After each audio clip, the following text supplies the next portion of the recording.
Bonsoir à tous. À la une de ce journal, l'opposition tchadienne dénonce un coup d'État institutionnel opéré au lendemain de la mort d'Idriss Déby Itno. Elle rejette toute dévolution monarchique du pouvoir et met en garde les autorités françaises de ne pas s'immiscer dans les affaires internes du Tchad. Dans ce journal, vous suivrez d'abord les derniers épisodes de l'ultime combat mené par Idriss Déby Itno, son regard sur ses 30 ans d'exercice du pouvoir au Tchad et la révélation exclusive de Succès Masra, leader du parti Les Transformateurs au Tchad et dernier opposant à rencontrer Idriss Déby Itno, c'était en mars 2021. Elle repose désormais en paix aux côtés de son époux. Germaine Aïdjo a été inhumée à Dakar au Sénégal en présence de quelques ressortissants camerounais ayant effectué le déplacement pour son ultime voyage. Séquence émotion au cœur de ce journal.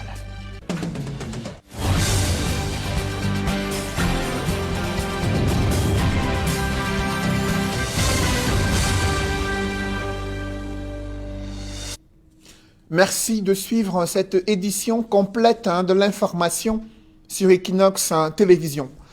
Les derniers épisodes de l'ultime combat mené par Idriss Déby Itno suscitent un vif intérêt au sein de l'opinion publique internationale. Lui qui s'était rendu au front de guerre contre des colonnes de rebelles au nord du Tchad, espérant venir à bout comme à l'accoutumée durant ses descentes et son soutien apporté à l'armée tchadienne, les choses ne se sont pas passées comme d'habitude.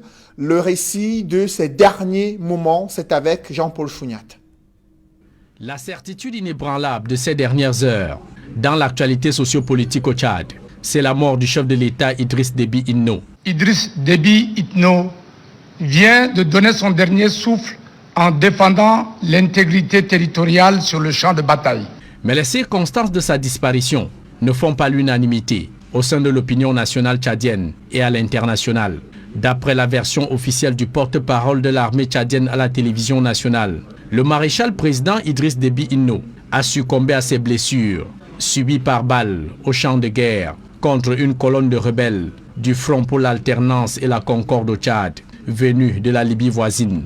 C'est avec une profonde amertume que nous annonçons au peuple tchadien le décès ce mardi 20 avril 2021 du maréchal du Tchad, Idriss Déby Itno, des suites de ses blessures au front. Ce douloureux événement intervient le jour de la proclamation des résultats provisoires de la CENI qui plébiscite le maréchal du Tchad à la magistrature suprême au premier tour de l'élection présidentielle. Des observateurs avertis de la scène politique tchadienne soupçonnent le camp présidentiel d'avoir exécuté Idriss Déby Itno. D'aucuns ont qualifié sans détour de coup d'État masqué cette élimination brutale du chef suprême de l'armée tchadienne. Des prises de position de certaines puissances étrangères renforcent davantage la thèse d'un assassinat avec la mise sur pied à la va-vite d'un conseil militaire de transition aux ordres du général de corps d'armée Mahamad Idriss Déby, le fils du défunt président qui a aussitôt suspendu la Constitution et toutes les institutions de la République. Réélu pour la énième fois à la tête du Tchad, le régime trentenaire de Idriss Déby Itno a subi sa première offensive au nord du pays, le 11 avril 2021, jour même de l'élection présidentielle. Les forces loyalistes dans leur riposte annonçaient avoir neutralisé les rebelles et détruit un important arsenal militaire. Le maréchal Idriss Déby Itno aurait-il brigué un mandat de trop qu'il a finalement emporté à la grande satisfaction de son propre camp? Le flou et le doute persistent toujours sur les circonstances exactes de la mort du président Idriss Déby Itno, maréchal du Tchad. Il y a 8 mois, il venait d'être consacré maréchal du Tchad. Idriss Déby Itno accordait alors une interview au journaliste Alain Foka. Durant l'entretien, il a fait le bilan de ses 30 ans d'exercice du pouvoir. Pour Idriss Déby Itno, il est une figure politique ayant contribué à la stabilité du Tchad. Il a reconnu de nombreuses de nombreux facteurs ayant favorisé les tentatives de coup d'État et les rébellions dans plusieurs localités de son pays.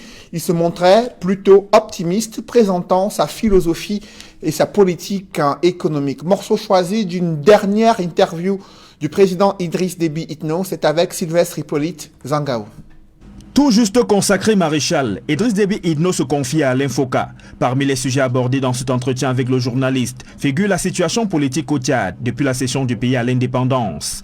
5 années après son indépendance, nous avons connu ce qu'on appelait en son temps, ou ce qu'on appelle aujourd'hui, la révolte des paysans, et qui a été à l'origine le départ en fait de la suite, tout ce que nous avions connu dans ce pays.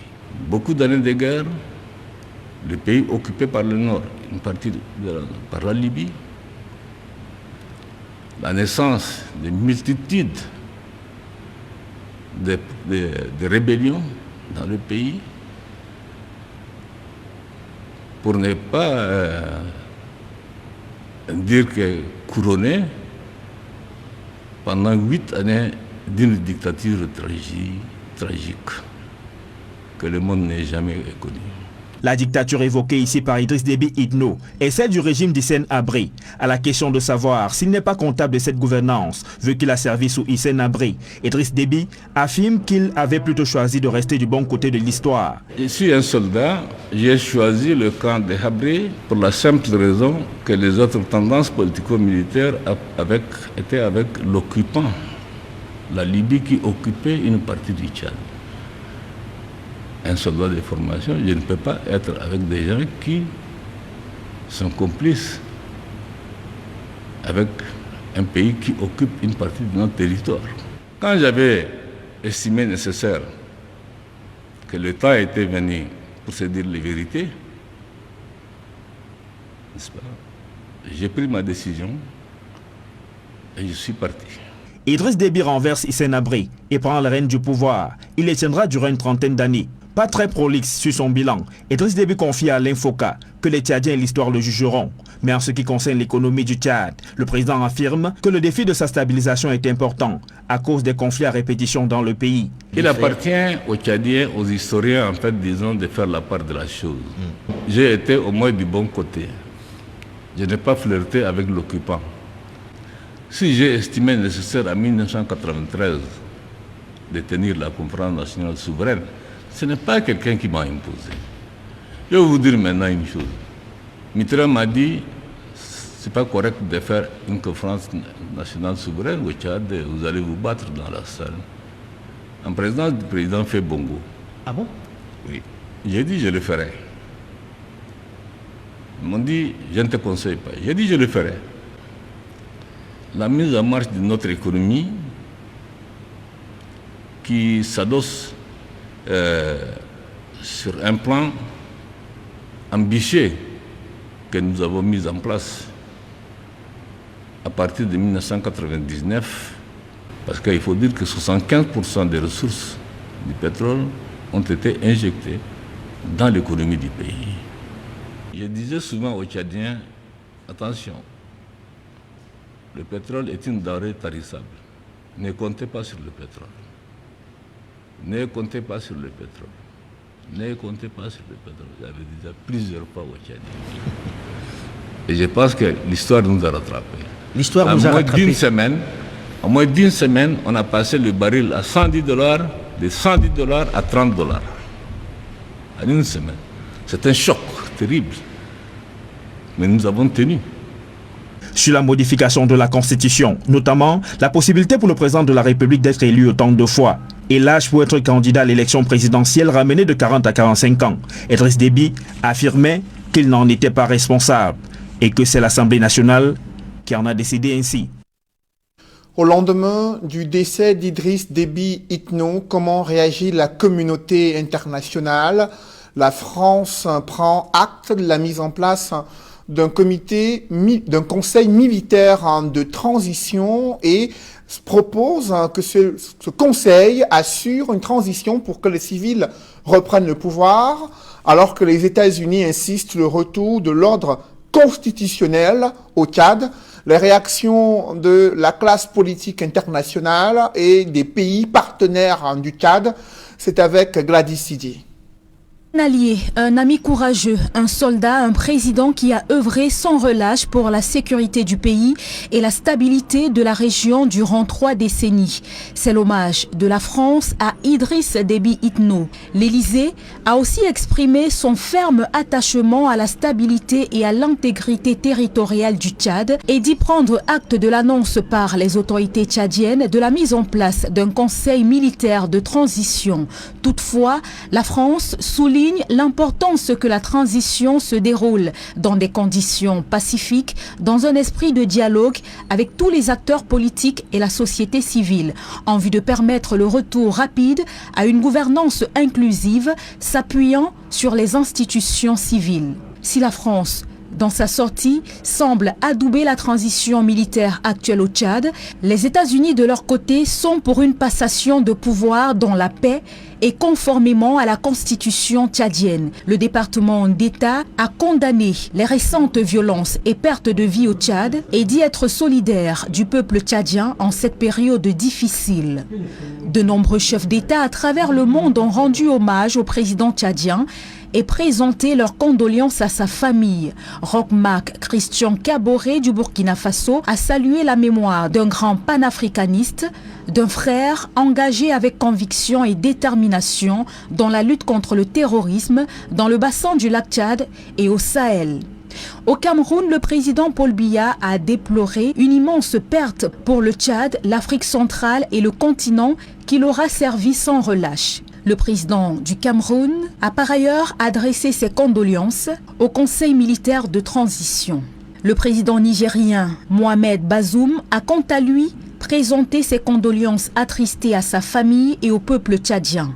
Mamadou Issoufou, l'ancien président du Niger, dit avoir appris avec émotion la disparition brutale du président Idriss Déby. Alassane Dramane Ouattara salue la mémoire d'un grand homme courageux et engagé pour la paix au Sahel. L'Union africaine dit être solidaire du gouvernement et du peuple de la République du Tchad en cette période difficile et se joint à eux pour pleurer la perte d'un champion des efforts de l'Afrique pour offrir un continent pacifique sûr et durable. Le président gabonais Ali Bongo a salué Idriss Déby, le combattant, et adressé ses condoléances au peuple tchadien.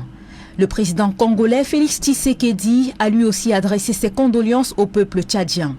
Âgé de 68 ans, Idriss Déby Itno est décédé alors qu'il avait été annoncé vainqueur de la présidentielle du 11 avril dernier avec 79,32% des voix. Il aurait entamé son 6e mandat. Le Conseil militaire de transition a décidé d'un couvre-feu de 18h à 5h, ainsi que la fermeture des frontières aériennes jusqu'à nouvel ordre et un deuil national de 14 jours. Pour de l'opinion publique tchadienne et la situation qui prévaut dans ce pays, nous avons en ligne le leader du mouvement Les Transformateurs du Tchad, candidat déclaré à la dernière élection présidentielle. Succès Masra, âgé de 38 ans, a été exclu de cette élection à la suite de la modification de l'âge minimum des candidats, passé de 35 à 45 ans, selon la nouvelle constitution du Tchad. Il est économiste, il a exercé à la Banque africaine de développement, il a quitté ses fonctions pour entrer dans l'arène politique au Tchad, devenu une figure de proue. Il est l'un des derniers opposants à rencontrer Idriss Déby Itno le 16 mars 2021. Je vous le disais, nous avons en ligne Succès Masra.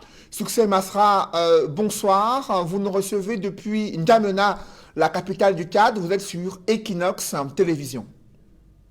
Bonsoir, je suis ravi d'être sur Equinox, que j'ai de temps en temps l'opportunité de suivre. Moi qui aime tant le Cameroun, qui est mon deuxième pays, parce que j'ai passé une partie de mes études au Cameroun. Donc merci en tout cas d'être là. Vous avez rencontré le président Idriss Déby Itno, c'était le 16 mars 2021. Durant vos échanges, qu'est-ce qu'il vous a dit et qu'est-ce que vous avez évoqué concernant la situation socio-politique de votre pays? La rencontre avec feu président Déby a eu lieu, vous l'avez dit, le 16 mars, mais à la suite d'une correspondance que nous lui avons envoyée, il y a déjà plus d'1 an, à la suite des marches organisées par le peuple, mais avec notre, en tout cas, détermination et notre contribution et notre appel, d'une certaine manière, à la suite du jour où il avait décidé d'annoncer sa candidature pour un 6e mandat. Le peuple tchadien a dit qu'il ne voulait plus de ce 6e mandat. Le peuple tchadien lui a adressé, à travers notre voix, 20 propositions pour un nouveau départ, pour permettre l'alternance dans ce pays où on a assisté à une confiscation du pouvoir pendant 3 décennies. Et donc, lorsque, au regard de tout cela, contraint d'une certaine manière à nous rencontrer, nous sommes allés au nom de ce peuple-là pour lui parler un langage franc. Ce que nous lui avons dit, c'est en partant d'un constat que lui-même avait fait. Parce qu'il a dit qu'il a pris le Tchad par terre en 1990, 30 ans plus tard, devant les gouverneurs réunis à Abéché, dans l'une des villes à l'est du Tchad, devant tous les présidents des grandes institutions civiles et militaires, il leur a dit que toutes les fondations du Tchad sont à terre. Et donc, c'est de ce constat-là que nous sommes partis pour dire, vous êtes d'accord, nous sommes d'accord avec vous que toutes les fondations de la nation tchadienne sont à terre, il faut donc les relever. La meilleure manière de les relever, c'est de permettre à ce que des énergies nouvelles viennent aux commandes, non pas décrétées, mais choisies par le peuple dans un vote ouvert, inclusif, qui permettent ainsi que vous puissiez vous reposer et que le peuple tchadien choisisse ceux qui vont conduire le bateau Tchad à une prochaine destination. Et donc le moment est venu pour vous de vous reposer. C'est ça que nous lui avons dit, et que le 6e mandat était un mandat inopportun et que s'il s'entêtait, vu l'état de la situation du Tchad, avec des conflits, avec une espérance d'un peuple qui attend, avec des mouvements rebelles, etc., s'il forçait la chose, il allait finir par la petite porte. Nous aurions aimé ne pas avoir autant raison. Aujourd'hui, l'histoire est en train de nous donner raison. Voilà, il s'est entêté comme un pharaon dont le cœur s'est endurci et malheureusement, cela a conduit à la situation actuelle que nous connaissons, mais nous voulons regarder l'avenir parce que le peuple veut regarder l'avenir. Alors, Succès Masra, quelle a été la réponse d'Idriss Déby Itno durant cette audience qui vous a accordée? Lorsque vous avez fait part de cette intention pour vous de le voir quitter le pouvoir, comment est-ce qu'il a réagi?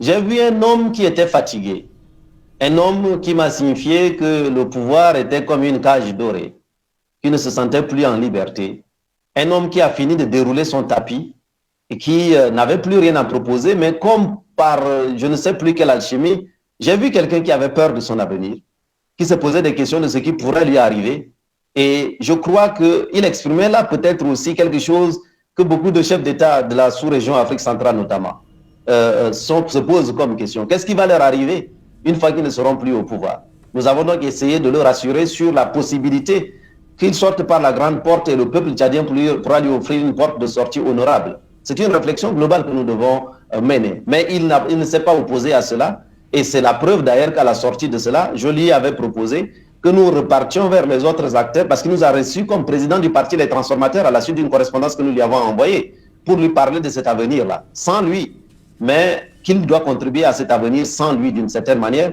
Mais nous ne pouvions pas nous arrêter à cela. Nous sommes revenus donc vers les autres acteurs politiques pour les consulter, et à la suite de cela, nous lui avons transmis le 29 mars une correspondance avec 5 propositions pour lui proposer justement une porte de sortie, tout en l'enjoignant de faire une déclaration solennelle d'adhésion à cela pour reconnaître qu'il se renonçait au 6e mandat. Et donc, il avait accepté le principe de la transmission de ce document et des propositions. Nous le lui avons envoyé, mais vous savez, les habitudes, on l'a peut-être dur, il a continué à faire sa campagne jusqu'à ce que, à la fin de tout cela, toute la coalition des opposants exclus à la fois du système politique, de la société civile crédible, nous avons fait une déclaration commune 2 jours avant son décès pour lui adresser, pour lui dire, comme le peuple tchadien, entre-temps, a boycotté l'élection présidentielle, il était temps pour lui d'en tirer les leçons et d'accepter de se reposer en organisant un dialogue. Faute de quoi, je crois que le pays risque de devenir ingouvernable. Il n'a pas voulu nous entendre.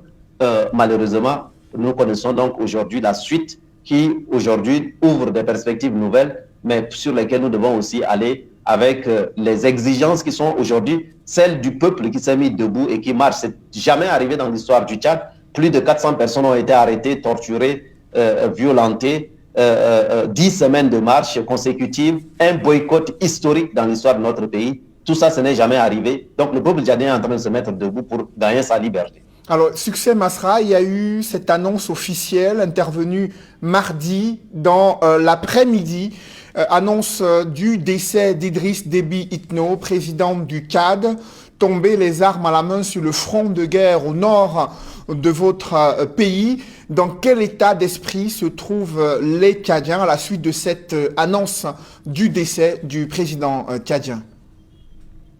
On aurait pu éviter cela. Parce que ces mouvements rebelles à répétition, c'est une réponse à ce que M. Déby lui-même disait. Il disait qu'il n'était pas venu au pouvoir par un billet d'Air Afrique ou d'un bus, qu'il était venu par le sang. Il a fait de l'armée et de la guerre une rente politique. C'est par ça que Dieu l'a confondu et Dieu a voulu mettre fin à sa vie à travers cela. C'est dommage, mais laissons les morts enterrer les morts. Les Tchadiens se posent des questions sur leur avenir. Et je crois que c'est ça. Ils se posent des questions sur leur avenir, sur ce qui va leur arriver, sur quel sera le type de leadership que nous allons pouvoir ensemble asseoir. Je crois que c'est ça, en tout cas, la préoccupation majeure. L'état d'esprit des Tchadiens, c'est l'état d'esprit des sentinelles, qui ont l'impression qu'on veut, d'une certaine manière, enlever leur espérance. On a voulu, les Tchadiens ont dit qu'ils ne veulent pas du système Déby. Le système Déby ne se résume pas à M. Déby. M. Déby, c'était le chef du système Déby. Mais les Tchadiens veulent mettre fin au système Déby pour aller vers autre chose. On est en train de vouloir leur imposer la mutation du système Déby en imposant la même chose qui doit continuer. Donc, alors, parlant de ce système Succès Masra, ils ne sont pas d'accord avec cela. Oui. Parlant de ce système Succès Masra, il y a le Conseil militaire de transition qui a été mis en place pour une durée de 18 mois, renouvelable une seule fois selon la charte de ce conseil.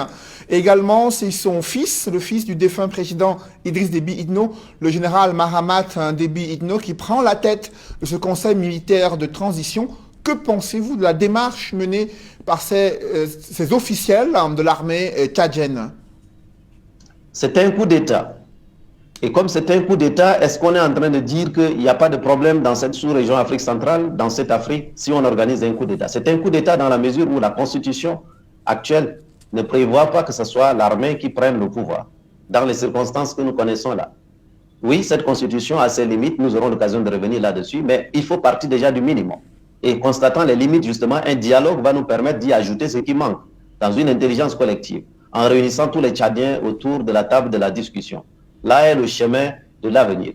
Les Tchadiens ne veulent pas d'une transmission dynastique du pouvoir, même pas pour une minute, même pas pour une journée. Mais là, nous assistons à un double péché. Le premier, c'est déjà de violer la Constitution. Et le deuxième, c'est de remplacer le père par le fils. Quelle est la légitimité que M. Déby, fils, on est en train de remplacer le père, ça devient quoi? Au nom du père, du fils et sans le peuple, d'une certaine manière. Cela ne nous amènera évidemment nulle part. Ça, les Tchadiens n'en veulent pas. Donc, cette violation de la Constitution est inacceptable. Cette transmission dynastique qu'on est en train de vouloir, à travers ça, créer un précédent. Demain, M. Biya va mettre Franck là-bas. Ensuite, Théodorine va être mis en Guinée équatoriale. Et ensuite, on va mettre Denis Christel et on va mettre qui encore au Gabon, le fils de l'autre. Donc, est-ce que c'est ça que nous voulons dans cette Afrique centrale? Nous aurons l'occasion de peut-être de revenir là-dessus. Mais du coup, les Tchadiens, ce qu'ils veulent, c'est une transition par des Tchadiens, par des civils tchadiens, à l'issue d'un dialogue, et le rôle de l'armée, qui a d'ailleurs beaucoup de choses à faire et qui ne doit pas être embrouillé par les paiements des salaires, embrouillé par l'électricité, embrouillé par... Non, l'armée a du travail à faire sur le terrorisme, sur la sécurité des Tchadiens. Et donc, l'armée doit être au-dessus de tout cela, de la mêlée, être comme une sorte un peu de sentinelle qui doit observer.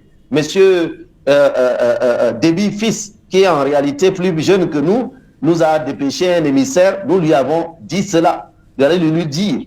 Alors, vous parlez, je vous en prie, Succès Masra, doivent être décidés à l'issue d'un dialogue auquel tous les Tchadiens doivent prendre part. Là est le chemin de l'avenir. Et tous ceux qui veulent continuer le système Déby vont finir par la petite porte, comme le père l'a été. Et j'espère que le fils et tous ceux qui l'entourent ne vont pas être des sans-esprits qui voudraient accompagner un système pareil qui va aller vraiment vers l'impasse politique. Alors, Succès Masra, vous venez de déclarer que le général Mahamat Déby, président du Conseil militaire de transition, a envoyé un émissaire vous rencontrer. Quel était l'objectif, le message de cet émissaire et comment avez-vous réagi pour que l'opinion publique camerounaise, de la communauté de la CEMAC et internationale qui vous suivent sur Equinox puisse être mieux édifiée? Je lui ai dit ce que j'ai dit à son père. Voyez-vous, j'ai eu l'occasion d'aller le dire. Et donc, c'est que l'exclusion, l'injustice, la confiscation du pouvoir, qui devient une sorte de bundukrasi. Bunduk, chez nous ici, ça veut dire l'arme. La bundukrasi est différente de la démocratie. C'est le pouvoir des armes, d'une certaine manière. Ça nous conduira nulle part. Et que, en tant que, quelque part, petit frère, mais en tant que issu de la nouvelle génération, il ne faut pas qu'il s'embourbe dans ce qui est en train d'être fait là. L'essentiel, c'est les principes. Au-delà de qui va occuper quelle responsabilité, etc., c'est d'abord les principes. Je crois aux principes, aux valeurs, à une charte consensuelle, parce que je crois dans une sorte de ce que Mandela appellera une nation arc-en-ciel, où c'est l'intelligence collective qui doit présider. Je suis à la tête d'un parti qui s'appelle les transformateurs. Nous avons mis le nom au pluriel. Ce n'est pas par hasard. Je crois dans une combinaison d'énergie qui se mettent ensemble, qui rentrent dans un transformateur et se transformer en une énergie positive. C'est ça l'esprit qui nous guide. Donc, moi, je crois que le rôle de l'armée, c'est d'accompagner une dynamique civile à laquelle nous devons nous associer tous en nous asseyant à la table de la discussion. Donc, la première chose à faire, c'est ce dialogue que nous devons convoquer. Et ce qui avait été prévu dans la Constitution pour assurer l'intérim, il doit pouvoir convoquer ce dialogue pour que nous y ajoutons les intelligences pour définir la suite. Quelle doit être la durée de la transition? Pourquoi 18 mois? Pourquoi pas 12 mois et 6 mois? Est-ce que quelqu'un peut justifier ça aujourd'hui? Et on met du renouvelable. Et ben, à la veille de la fin de la du premier renouvellement, donc après 3 ans, on peut créer une situation de crise et dire que voilà encore une situation exceptionnelle qui nécessite qu'on puisse proroger, non? Vous voyez, on a déjà été habitué à ça. Et les Tchadiens ont été habitués très souvent à la confiscation du pouvoir par l'armée. Durant les 61 années, on n'a jamais assisté à une alternance démocratique. C'est ça que nous avons dit à Déby fils, qu'il doit rentrer dans l'histoire en étant le tout premier à organiser. Il n'a pas voulu entendre, il a fini par la petite porte. Les Tchadiens ne veulent pas non plus d'une solution militarisée jusqu'au boutiste. Entre les deux, c'est la solution de l'intelligence par un dialogue où on met toutes les énergies ensemble et on définit les piliers de la séparation des pouvoirs, de l'équilibre des pouvoirs, de l'indépendance, de la limitation du nombre de mandats, des mécanismes colonnes vertébrales sur lesquels plus personne ne reviendra. Là est le chemin d'avenir et tout le monde a sa place là-dessus. Mais nous ne devons pas décréter les gens parce qu'ils seraient issus d'une famille qui serait une famille aryenne ou je ne sais plus quoi, issus d'une race aérienne, si je puis m'exprimer, et qui aurait le droit. Et voyez-vous, l'ironie de l'histoire, c'est que on a voulu imposer le fils qui a 37 ans. Il est plus jeune que moi. Justement, Succès Masra, votre sentiment, Succès Masra, votre sentiment en observant que le fils d'Idriss Déby Itno, désormais président du Conseil militaire de transition, soit votre cadet, alors que vous avez été exclu du dernier processus électoral ayant conduit à la victoire contestée du président Idriss Déby Itno. Quel est votre sentiment? Le président défunt avait constaté l'adhésion massive des populations à la dynamique du mouvement et ensuite du parti Les Transformateurs. Et il n'avait pas d'autre argument pour nous éliminer de la vie publique. Il nous a fait approcher par des émissaires pour nous proposer des postes. D'abord le Premier ministre que nous avons décliné, ensuite le vice-président que nous avons décliné, parce que nous avons dit que nous ne sommes pas candidats à un poste nominatif. Nous avons déjà eu à faire notre carrière à l'international, dans des postes sur concours. Nous sommes rentrés au pays pour servir le pays et nous sommes candidats à la présidence de la République. Et donc, nous ne sommes pas preneurs ni de l'argent, ni des postes nominatifs. Donc, il a compris qu'en réalité, la seule chose à faire, c'est de nous éliminer sur la base de la biologie. Donc, il a augmenté artificiellement l'âge, alors que nous avons eu déjà un président de 35 ans, plus jeune que moi, qui est vivant. Ce n'était pas le pire des présidents. Le pire des présidents du Tchad, ce n'était pas le plus jeune président. 80% de la population à mon âge, j'ai exactement l'âge de M. Déby, quand il a pris le pouvoir. Et il n'avait pas d'argument. Donc, ils ont décrété que 80% des Tchadiens étaient immatures pour être présidents parce qu'ils avaient moins de 40 ans. Donc, il était prêt à renier l'histoire du Tchad, à insulter sa propre histoire à lui parce qu'il fallait éliminer ma modeste personne. Ils ont tout fait pour cela. Et maintenant, aujourd'hui, les gens qui étaient incapables de leur dire que c'était une bêtise pour chercher à éliminer 80% de la population, réduisant donc l'élection à ce que j'appelle l'apartheid électoral. Vous voyez une génération majoritaire qui a été exclue, c'est de l'apartheid. Et aujourd'hui, donc, comme par hasard, on veut imposer quelqu'un qui est plus jeune que moi. Vous voyez, ça montre bien que le combat que nous menons est un combat juste. Ça montre bien que si nous étions à l'élection présidentielle dans des conditions normales, nous aurons battu M. Déby. Et que du coup, nous aurons ainsi permis au peuple tchadien, parce que l'espérance de ce peuple est gigantesque et qui a cru dans la vision que nous portons. Ce n'est pas par hasard qu'il a été obligé de nous rencontrer avant son décès, parce qu'il a compris évidemment où se trouve la force politique dans ce pays aujourd'hui. Ce n'est pas Montfort, nous sommes au pluriel, nous nous appelons les transformateurs. Nous sommes venus clairement pour changer les choses, pas seulement pour notre pays, mais pour insuffler une dynamique. Et je veux m'adresser aussi aux Camerounais qui nous suivent, etc. Parce que cette dynamique doit être aussi une dynamique sous-régionale. Ayons cette ambition-là de transformer nos pays pour ne pas continuer à être dans cette léthargie des gens qui ont pris en otage nos peuples. Ça aussi, c'est un enjeu majeur pour l'avenir de notre continent, de notre sous-région surtout. Alors, succès Masra, le président français Emmanuel Macron est annoncé vendredi prochain à N'Djamena pour assister aux obsèques officielles du président Idriss Déby Itno. Comment avez-vous apprécié la réaction de la France à la suite de l'annonce du décès du chef de l'État tchadien et la mise en place de ce conseil militaire de transition? Je voudrais me concentrer à l'essentiel. L'essentiel, c'est les vivants, la vie des vivants pour l'avenir. Laissons les morts enterrer les morts. Mais pour cet avenir-là, moi qui vous parle, j'ai été formé dans la même école que le président Macron, à Sciences Po Paris. Je n'ai pas souvenir qu'on nous a appris là-bas à violer les constitutions. La France, dite pays des droits de l'homme, peut-elle prendre acte d'un coup d'État qui consacre la transmission dynastique d'un pouvoir? M. Macron est de notre génération. Et beaucoup d'Africains, d'une certaine manière, peut-être à tort d'ailleurs, ont pensé que la jeunesse de son âge pouvait lui donner une sorte un peu de, je dirais, un peu de flexibilité. La France est en train de faire une erreur.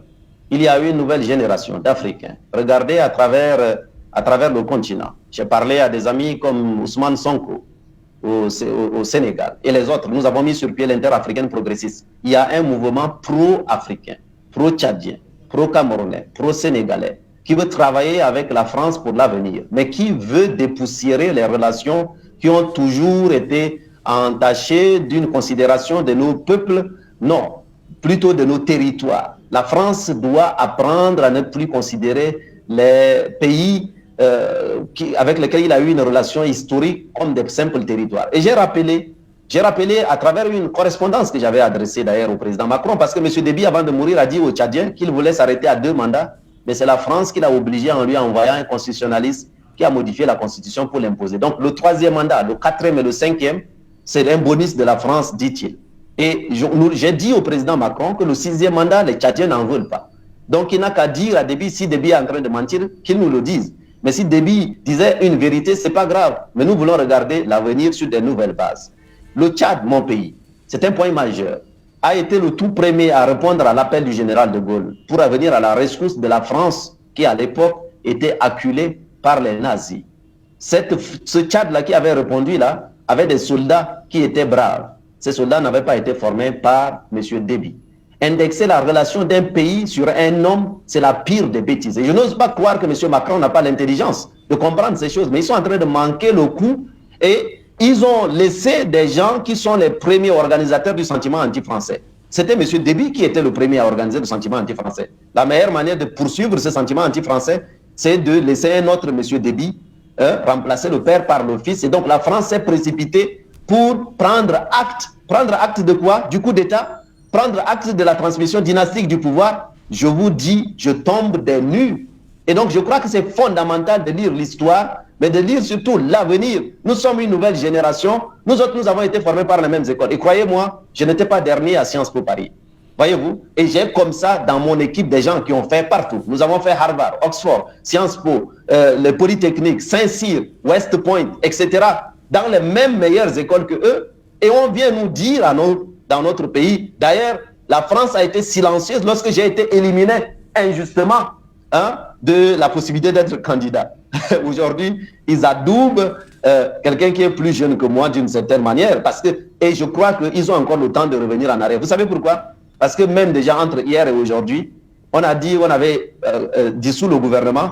Aujourd'hui, on vient de dire qu'on a remis le gouvernement. J'espère que demain, on va dire qu'on a dissous le Conseil militaire de transition. C'est ça la voie de l'avenir. Donc, s'il veut venir aux obsèques entre deux larmes qui seront versées, je veux qu'ils se souviennent de cela. Je souhaite au nom de ce peuple tchadien-là qu'ils se souviennent de cela. Au nom de ces nouvelles générations qui ont été formées même dans les mêmes endroits que lui, qu'ils se souviennent de cela. Ce que nous sommes en train de dire, c'est la cristallisation de la colère. Je connais mon peuple et mon peuple est très en colère. Donc ceci est une dynamique qui est une dynamique sous-régionale, continentale, et la France doit plutôt avoir des amis qui sont des peuples. La France ne peut pas perdre un ami à travers M. Déby. La France doit se préoccuper de perdre un ami à travers le peuple tchadien. Là est l'enjeu pour l'avenir. Et c'est à l'aune de cela que nous allons, en tout cas, regarder et observer. Donc, le Tchad est en train d'observer la France. C'est une dernière observation d'une certaine manière. C'est cette nouvelle génération abondante qui le fait, en tout cas. Merci pour cette réaction. Succès Masra, leader du mouvement des transformateurs du Tchad. Vous êtes l'un des derniers leaders politiques à rencontrer le président Idriss Déby Itno. C'était le 16 mars 2021. Réaction exclusive sur les antennes d'Equinox Télévision. À présent, les images de cette inhumation de Germaine Aïdjo aux côtés de son défunt époux. D'abord, vous le voyez, le cortège funèbre à Dakar, la mobilisation de quelques ressortissants camerounais. Ils ont fait le déplacement pour l'accompagner à sa dernière demeure, des Camerounais résidant au Sénégal et à Dakar, la capitale sénégalaise. Ils sont venus l'accompagner à sa dernière demeure et sa tombe située juste à côté de celle de son époux, le premier président de la République du Cameroun, Amadou Aïdjo. Vous le voyez comment des gens se mobilisent pour porter sa dépouille afin de procéder à l'inhumation. C'était cet après-midi à Dakar au Sénégal. Des Camerounais qui se sont réunis pour rendre un dernier hommage à Germaine Aïdjo. La famille du premier président de la République du Cameroun a reçu les condoléances du président Paul Biya et son épouse. Nous y reviendrons. Mesdames, messieurs, c'est la fin de ce journal. Juste après cette édition de 20h, retrouvez Serge Alain Rotou et ses invités pour le débrief du journal sur le plateau d'Equinox Soir en direct de Yaoundé.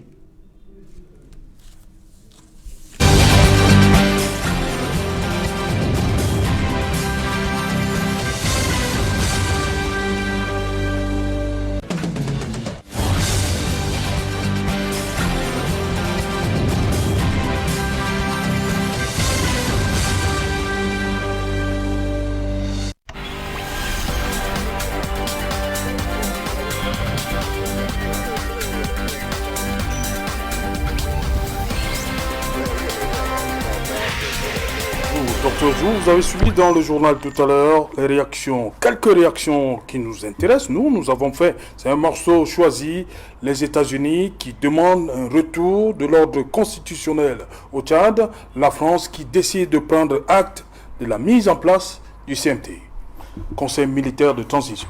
Réaction. Tout à fait, on ne peut qu'attendre cela des États-Unis, de savoir qu'un pays qui a une constitution n'a qu'à la respecter. Et la Constitution a des dispositions qui prévoient que si un tel événement arrive, voilà ce qui va se passer. Mais si c'est juste pour faire du make-up, du maquillage institutionnel que l'on prévoit ces choses, il n'y a pas de sincérité. Il n'y a pas de sérieux entre les acteurs et même les populations ne font pas confiance à leurs dirigeants. Donc, et c'est pour cela que j'insistais sur la place des institutions, la solidité des institutions, parce qu'elle est gage de la stabilité politique. Bon, je ne sais pas si on reviendra sur ce que cela a comme impact pour le Cameroun actuellement. Non, ça, c'est une autre émission. Bon, je vais quand même profiter pour dire, parce que nous sommes des Camerounais, pour dire que actuellement le Cameroun est en train de traverser une crise humanitaire qui risque de s'exacerber. Une crise humanitaire dans le sens où nous avons plus de 350 000 déplacés internes, ça sont les chiffres du MINAT en 2018, internes du fait de la guerre de Boko Haram. Plus de 160 000 déplacés internes du fait de la guerre au nord-ouest et au sud-ouest. Je parle des chiffres de 2018 du MINAT. Et si il s'ajoute que cette instabilité qui est en train de s'annoncer, puisque finalement l'incertitude fait que les populations évacuent, ne serait-ce que N'Djamena. Nous savons que les populations ne font que descendre du côté de Kousséri parce qu'elles ne sont pas rassurées, parce que le lendemain présage, reflète une guerre terrible, puisque quand un conseil militaire de transition arrive aux affaires et qu'il y a une rébellion qui de l'autre côté dit qu'elle n'entend pas, et qu'il y a une faction dans l'armée même qui dit à la transition militaire, au conseil militaire de transition, que cela ne présage rien de bon, c'est un conflit armé qui est en train de s'annoncer. Le Cameroun va encore accueillir toutes ces personnes, alors que nous savons que sur le plan économique, même ça ne va pas. Nous sommes sous assistance avec la Covid, avec nos propres problèmes. Je crois que le Cameroun, peut-être je le dis naïvement, mais je crois quand même que le Cameroun devrait jouer son rôle de locomotive de l'Afrique centrale, ne serait-ce que locomotive naturelle. Il aurait fallu que le leadership camerounais arbore sa tenue de locomotive réelle pour que cette situation-là n'aille pas vers où nous sommes en train de la voir aller là. Olivier dit, succès Masra, qu'on a vu dans le journal tout à l'heure, est président du parti des transformateurs au Tchad. Il n'a malheureusement pas pu participer à la présidentielle du 11 avril dernier. Pour lui, le 6e mandat qui a porté Idriss Déby à la tête du Tchad était le mandat de trop. C'est votre avis? Effectivement, c'était le mandat de trop. On peut le dire objectivement, mais si on s'en tient... Il a quand même été élu à 79%. Oui, je dis qu'on peut le dire si on s'en tient objectivement à la Constitution qui prévoyait que Idriss Déby pouvait se représenter. Mais c'était un mandat de trop sur le plan opérationnel. Il faut savoir que les Tchadiens en en avaient déjà marre d'Idriss Déby. Beaucoup de Tchadiens... Mais tant que la Constitution lui permet de se présenter. Oui, la Constitution lui permet de se présenter, mais le véritable problème, c'est que il ne peut pas. Idriss Déby, c'est lui-même qui choisit qui est son opposant. Quand vous êtes dans une situation où c'est un adversaire politique qui doit le challenger à une élection présidentielle, quand vous êtes dans une situation où les candidats de l'opposition, les candidats concurrents, parce que je n'aime pas beaucoup le mot opposition, les candidats concurrents sont enlevés en pleine campagne électorale, vous pensez que cela peut amener des gens à aller voter étant contents? Ils ne peuvent pas aller voter étant contents. Donc ce mandat, c'était un mandat de trop. Idriss Déby avait entraîné le pays dans un régime militaire où il régnait quasiment le hop-high. J'ai des amis tchadiens qui nous disent qu'au Tchad, il arrivait que les membres du clan Idriss Déby viennent enlever ou tuer des citoyens impunément.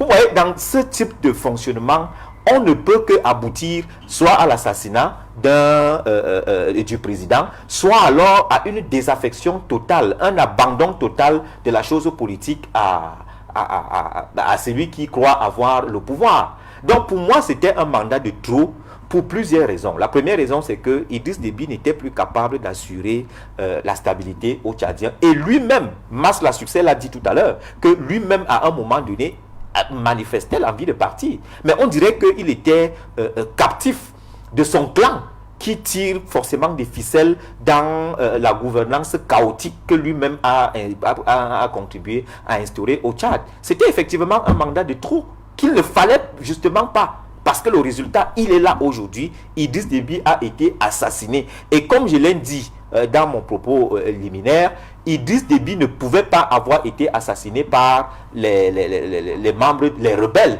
parce qu'en tant que chef de guerre, il bénéficiait d'un véhicule hautement blindé, il bénéficiait d'une garde rapprochée qui était debout et d'une armée qui était en première ligne.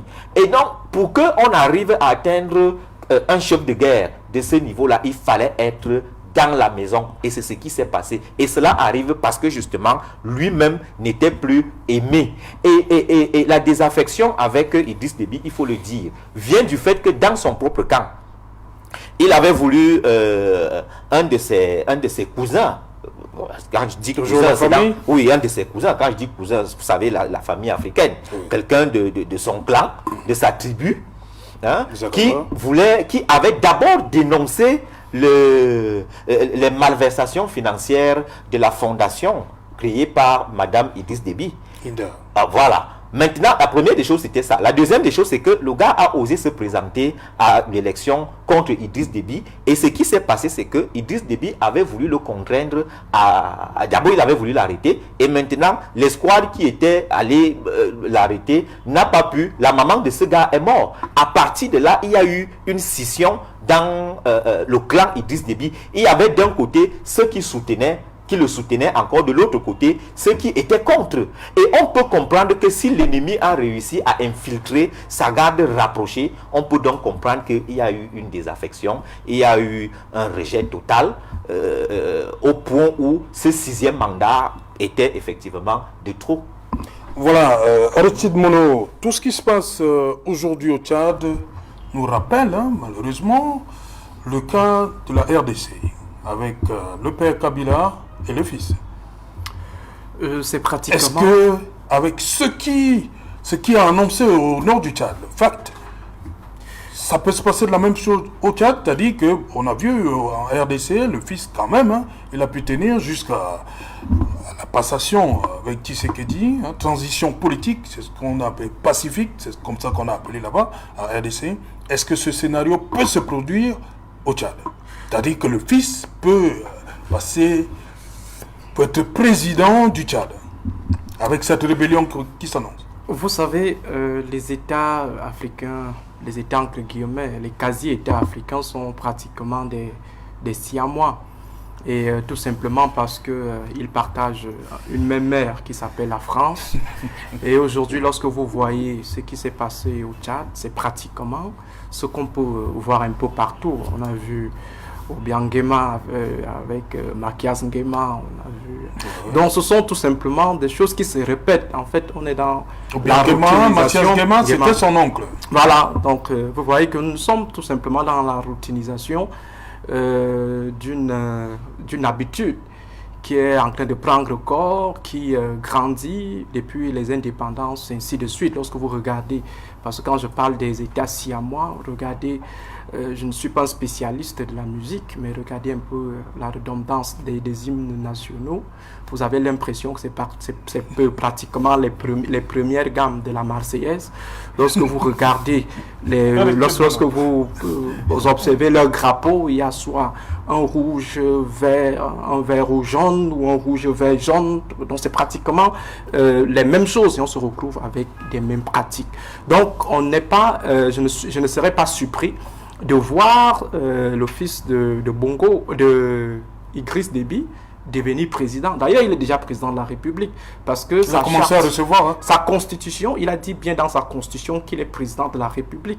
Il a dit dans sa charte que désormais, c'est lui qui promulgue les lois. Donc, je pense qu'il n'y a plus autre chose à ajouter. Donc, il va accueillir le président Macron. Forcément. Donc, aujourd'hui, on se rend tout simplement compte que l'Afrique est loin de se départir de la France-Afrique. Parce que malgré tout ce qu'on peut dire autour de la souveraineté, on dit nous avons des hommes forts à la tête. On dit par exemple le président Biad résiste aux Français.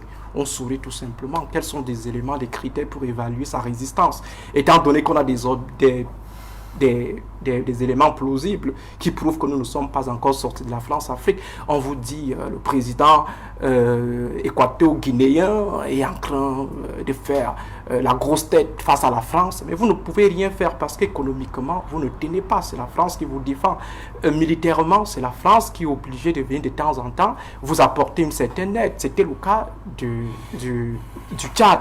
Donc aujourd'hui, je pense que l'office qui arrive, clan 7 ans, déjà le commandant de la garde présidentielle, je me demande quels sont les critères qui ont présidé au choix de ce jeune homme. Et la nomination est discrétionnaire. Hein. Effectivement, on peut... Idriss Déby Itno avait peut-être plus confiance en son fils qu'aux autres. Comme il pouvait également le nommer comme potentiel successeur au cas où les choses tourneraient au gramme. Donc je pense qu'aujourd'hui, ce qu'il faut plutôt faire en tant qu'Africain, c'est de pleurer l'Afrique. Même si Macron aujourd'hui semble beaucoup plus pleurer que nous autres, parce qu'il arrive rapidement, et pourtant au niveau de la sous-région, les gens ne pleurent pas trop. On n'a pas vu des présidents de la sous-région annoncer leur présence au Tchad pour aller pleurer leurs frères. Mais Macron, il est plus affecté, il semble beaucoup verser des larmes que nous autres Africains, et c'est soupçonneux parce qu'on se dit que au-delà de tout, les papis de l'Afrique centrale estiment qu'il n'y a vraiment pas grand-chose à tirer de cette histoire, alors que la personne qui tire des réels bénéfices de la situation tchadienne aille tout simplement pleurer son mort. Donc Macron est en train de pleurer son mort, et je pense seulement que je suppose, je présume qu'il va également assumer la responsabilité du chaos au Tchad, parce qu'au-delà de la responsabilité des peuples africains, il y a la responsabilité de la France. Un jeune homme de moins de 42 ans, je pense qu'il a quel âge Macron, 42 ans ou 43 ans, un jeune homme qui commente des gens dont la moyenne d'âge est autour de 80, 70 ans. Donc vous voyez tout simplement que l'Afrique a encore du chemin devant elle, surtout l'Afrique francophone. Et cela part du fait que le pouvoir en Afrique francophone ne vient pas du peuple. Lorsque le pouvoir est bâti sur le peuple, quelle que soit la puissance du néocolon, on va se retrouver dans une situation de la résistance de Ho Chi Minh, c'est-à-dire la guerre d'Indochine, où le peuple va défendre. Mais du moment où le pouvoir ne vient pas du peuple, ça vient plutôt de la France, ça vient plutôt des cercles ésotériques qui sont tenus par la France. Forcément, le peuple ne trouve pas un intérêt particulier à défendre celui qui est attaqué par la France. On laisse nos papis faire face à la France, et c'est comme ça que la France les fait et les défait. Donc aujourd'hui, je pense que pour nous autres Africains, il faut peut-être regarder cette situation avec beaucoup de condescendance, parce que M. Idriss Déby fondamentalement n'a pas travaillé, ne s'est pas mis à l'œuvre pour offrir au Tchad des institutions qui puissent survivre à sa modeste personne, mais il faut reconnaître intérieurement que l'Afrique doit procéder à une certaine introspection, l'Afrique centrale. Et la situation au Tchad, comme le relevait tout à l'heure Dr Zou, cette situation-là va forcément impacter plusieurs pays de la sous-région, tout simplement parce que la position stratégique du Tchad fait en sorte que moindre déstabilisation, tous les pays sont touchés. C'est le Tchad qui est en liaison avec le Sahel, c'est le Tchad qui est en liaison avec le Soudan, c'est le Tchad qui est en liaison avec la Libye, et on sait bel et bien pour ce qui est du cas de Boko Haram que Kousséri, de Boko Haram au Cameroun, Kousséri a été la capitale logistique de Boko Haram. Et lorsqu'on voit la position de Kousséri et N'Djamena, forcément, les mouvements venaient plutôt du côté du Tchad. On sait aujourd'hui que le Tchad, Idriss Déby, nous a apporté une certaine aide dans la stabilité de la sous-région. Au moment où le Nigeria refusait le droit de poursuite au Cameroun, le Tchad avait la possibilité, la bataille de Gambourou. C'est le Tchad qui permet à ce que Gambourou, qui est une ville frontalière à la ville de Fotokol, bon, à l'arrondissement de Fotokol, parce que ville c'est comme c'était un peu moderne, disons l'arrondissement de Fotokol. Vous voyez que à ce moment, le Cameroun a été nez à nez avec Boko Haram. Boko Haram faisait ses entraînements en face, le Cameroun était en train d'observer parce que n'ayant pas le droit de poursuite. Mais le Lucky Luke de l'Afrique centrale est arrivé, il a délogé les gars, même s'il y a eu après un retour. Et maintenant, avec sa disparition, qu'est-ce que la sous-région va devenir en termes sécuritaires? Et maintenant, si le Tchad devient un sanctuaire des groupes terroristes, des groupes criminels, devient une terre de transit, forcément la RCA va rentrer dans une autre spirale. d'insécurité, le Cameroun pourra également connaître un regain de Boko Haram parce que le Tchad ne pourra plus contenir ces transhumants qui viennent du Soudan, qui viennent peut-être de la Libye. Je pense qu'il ne faut pas voir cette situation comme si c'était une affaire totalement du Tchad. C'est une affaire de l'Afrique et surtout de l'Afrique centrale. Voilà, Dr Zou, dans cette situation, tout ce qui se joue actuellement au Tchad, qu'est-ce qui vous dérange le plus? C'est le fait que ce soit le fils d'Idriss Déby Itno qui remplace son père dans un pays où les institutions sont censées fonctionner normalement. En fait, c'est le patronyme qui dérange. Je vous ai dit tout à l'heure que le scoop, c'est que Idriss Déby soit mort. C'est-à-dire, c'est ça l'information. Oui. Ce qui arrive après là ne nous surprend pas. Parce que Aristide ne fait que parler de quasi-État pour vous dire qu'il n'existe pas d'État. Dans des logiques perpétuelles de patrimonialisme, ce n'est qu'ainsi qu'on pense. Voilà pourquoi, d'ailleurs, depuis, je voulais peut-être pas faire cette petite analyse sur d'où serait venue la mort de Déby. Effectivement, un chef de guerre, l'instance politico-stratégique, ça veut dire le logiciel de la guerre, c'était Idriss Déby. Si en face, Idriss Déby, c'est-à-dire sur le plan opératif, si Idriss Déby a été atteint normalement, la guerre s'arrête. À ce moment, la guerre s'arrête parce que la guerre, ce n'est pas simplement le fait de couler le sang, si c'est cela au plan polémologique, mais sur le plan stratégique, c'est de soumettre son adversaire. Une armée où vous avez atteint le logiciel, une armée dont vous avez atteint le logiciel, ça veut dire que la guerre s'arrête. Le logiciel a planté parce qu'on a atteint le cerveau, qui est Idriss Déby, qui le maréchal a été atteint. La guerre s'arrête. Et puis vous déposez les armes, vous reconnaissez que l'adversaire a pris le dessus. Mais pourquoi est-ce que, malgré que l'on a donc touché le logiciel, les personnes qui sont donc venues attaquer l'armée tchadienne sont toujours en train de dire qu'en fait, nous n'avons même pas encore atteint l'objectif, puisque Déby est parti, mais Déby est resté. Alors, est-ce que l'enjeu n'était effectivement pas pour ceux qui veulent garder le pouvoir, parce que je soupçonne davantage que c'est un clan qui est aux affaires et qui a fait Déby prisonnier de leurs propres intérêts, de façon à ce que c'est toujours le mot Déby le nom Déby qui est un trait d'union et qui fait un consensus. Suivez mon regard, lorsqu'à un moment donné, on nous fait comprendre au Cameroun que Paul pourrait partir, mais Franck est là. Le trait d'union, c'est le nom de famille, c'est le patronyme là. Effectivement, ça reste un levain de conflit dans nos pays. Et là, je parle même de toute l'Afrique centrale. Parce que vous parlez tout à l'heure de Massias Nguema, Obiangema Ali Bongo, qui vient après, Omar Bongo. Et on sait qu'après, Obiangema, son fils est en train d'être préparé. C'est un levain de guerre. C'est des facteurs conflictogènes permanents. Et c'est pour ça que je parlais de la circulation même de l'élite. Comment est-ce qu'on va construire une élite? Lorsqu'on parle de l'alternance politique, on veut une démocratie. Comment est-ce qu'on va construire une élite circulaire, construire des classes alors que une classe moyenne, alors que c'est les mêmes personnes qui restent là de père en fils, ça devient des monarchies et ça crée une saturation de frustration au cœur des populations, mais pas seulement au cœur des populations, c'est aussi des ponts pour la main étrangère. En fait, la main étrangère, si vous voulez, on parle beaucoup de la France depuis là, ne peut que défendre ses intérêts et profite de la situation que vous-même vous créez.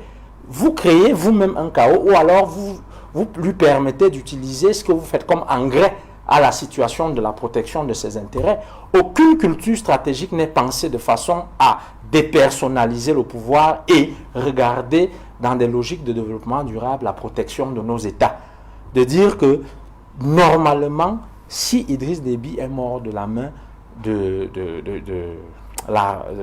de la rébellion, pour que la guerre cesse tout de suite, la Constitution doit être appliquée.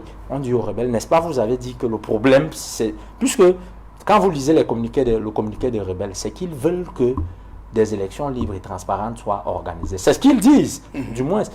Donc, lorsque vous remettez un Déby, c'est que vous êtes en train de dire que non, la guerre doit même continuer. C'est un levain du conflit. Donc, à votre question, effectivement, Si c'est moi, ça me pose problème, mais ce n'est qu'un élément dans le grand ensemble de l'instabilité qui est permanemment construite parce que le pouvoir est un pouvoir individualisé. Voilà, rapidement, Mephisto dit, un débit qui remplace un autre, la guerre continue. Non, il faut voir un débit qui remplace un autre avec un autre embusqué, mécontent, et qui a aussi toute une armée derrière lui qui est prête à engager les hostilités. Il faut savoir que le Tchad, en ce moment-ci, court vers la situation de la Libye, où il y a deux camps qui s'affrontent. Mais sauf qu'au Tchad, il y a trois qui s'affrontent. Il y a d'un côté les FARC, il y a de l'autre côté le clan à Mahamat Déby, qui a pris le conseil de la transition, et de l'autre côté, il y a Zakaria Déby, qui est aussi là embusqué, parce que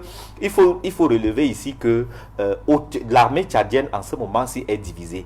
Il y a une partie qui conteste la paternité de Mahamat en disant que ce n'est pas le fils légitime de Déby et que s'il faille parler de succession, ce n'est pas lui qui doit le remplacer. Et de l'autre côté, il y a Zakaria. C'est-à-dire que... Donc vous voyez que voilà en réalité les éléments de configuration de la lutte pouvoiriste qui se peaufine. Parce que après l'inhumation de Déby, vous allez entendre des armes vont encore crépiter davantage, peut-être même plus qu'au moment où Idriss Déby était là.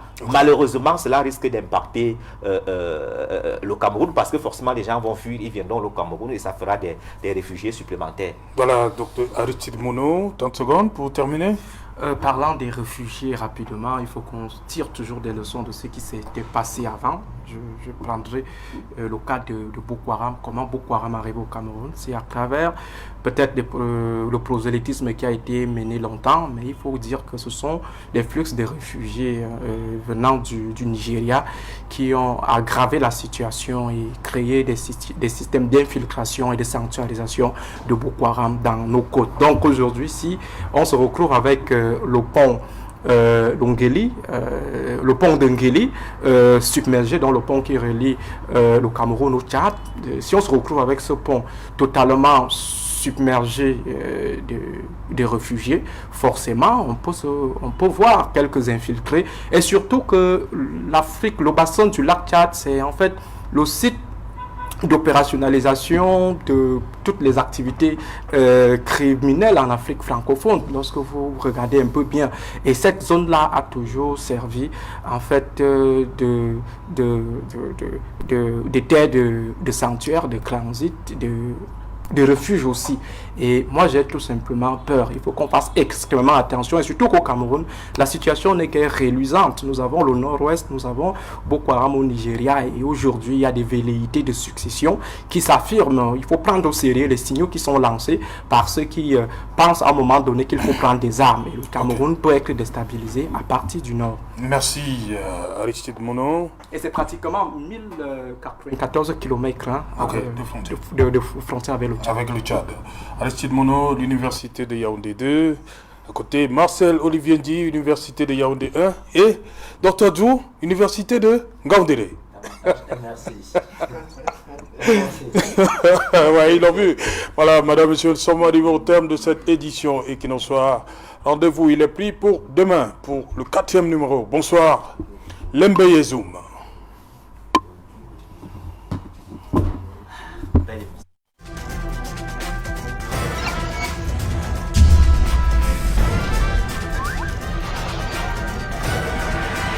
Equinox Télévision, au-delà de l'image, nous rendons compte.